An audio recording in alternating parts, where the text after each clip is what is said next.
So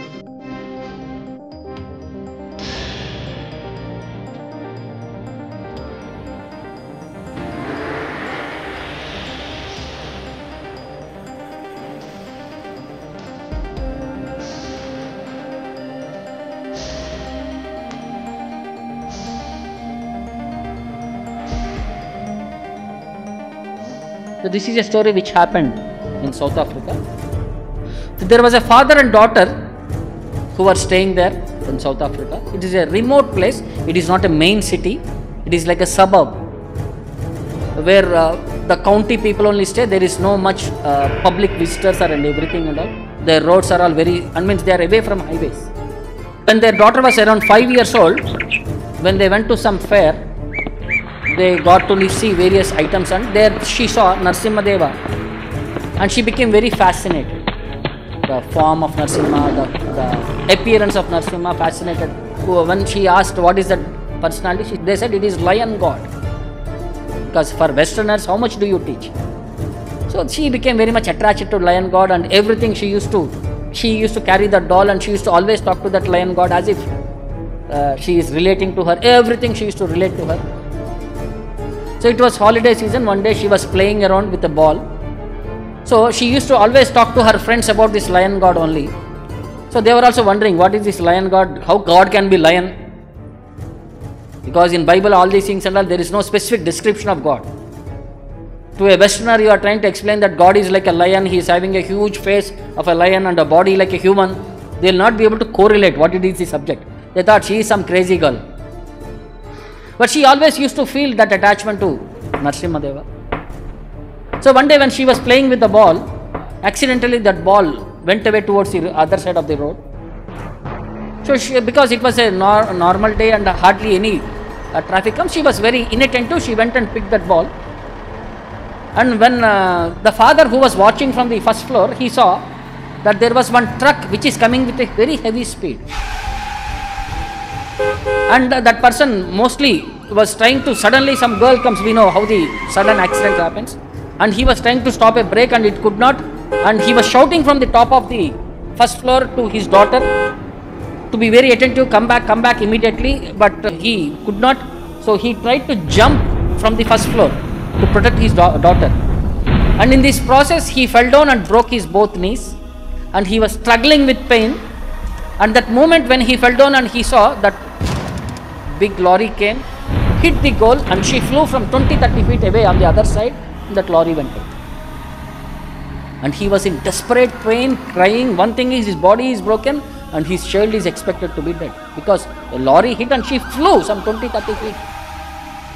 And in the opposite side they saw suddenly one police petrol vehicle was also coming.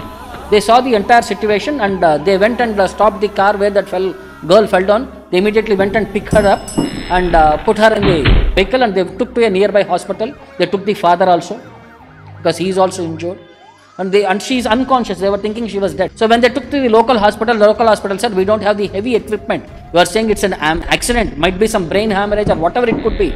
So you have to take to the city hospital, and they had to wait half an hour for the ambulance to come. The ambulance came, they picked her up and they went to the city hospital where one doctor, he immediately was addressed of the situation. Police were there.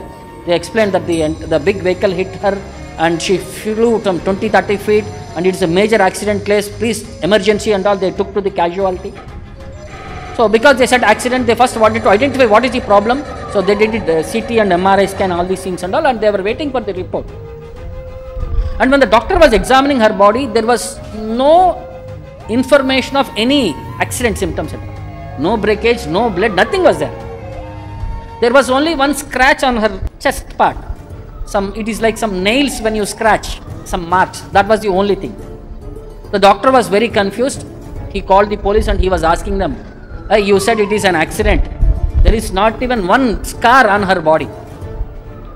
And it is like a wild animal had scratched her. This is some jungle attack. It is not an accident attack. They were saying, no, we have seen personally that there is an accident. In the meantime, the nurse came with X-rays and all. The doctor started scolding the nurse. How inattentive you are. You don't know which X-ray is for whom. You brought some other X-ray here. No, the lady said, no sir, I brought the same X-ray what you have taken. Then this X-ray shows not even one bone is broken. Nothing happened to that girl. And you are saying accident and all these things and all. What is this? After 1 hour or so, that girl came back to consciousness. Then she started explaining that actually the moment when she took the ball and turned aside, she saw a lorry in a very close distance, and she immediately remembered the lion god. As soon as she remembered lion god, she saw Lord Nṛsiṁhadeva appear there, picked her up and lifted her and put it onto the other side. And while picking up, and he said, don't worry, nothing will happen to you, because you have taken my shelter, I am there for you. And while he is dropping her onto the grass, accidentally his hand, which was with sharp nails, touched the body of that girl, and that's why that we saw the marks of the nails on her body. And she started explaining how Nṛsiṁha looked, how his face was, what color of dress he was wearing, and how his body structure, everything and all she was describing.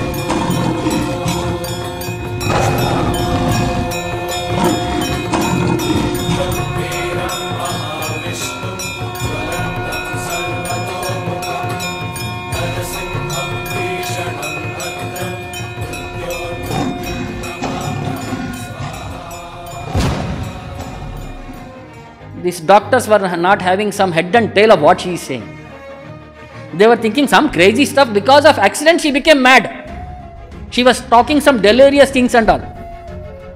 So finally, this was revealed to her, because father and they were all practicing devotees. They were in touch with devotees. So they could understand this is actually the Leela of Lord Nṛsiṁha, which had practically happened to prove Lord is there for us. And it is said, Yato Nṛsiṁha, Parato Nṛsiṁha, Yato Yato Yami, Tato Nṛsiṁha. He is there everywhere.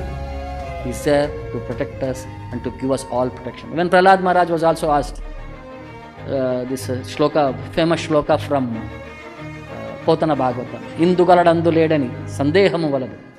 Chekri sarvopakatundu, endendu vetikina andande kaladu dhanavagrani vinte. If you hear from authorities, dhanavagrani vinte, then there is every opportunity for you to feel Nṛsiṁha everywhere and anywhere.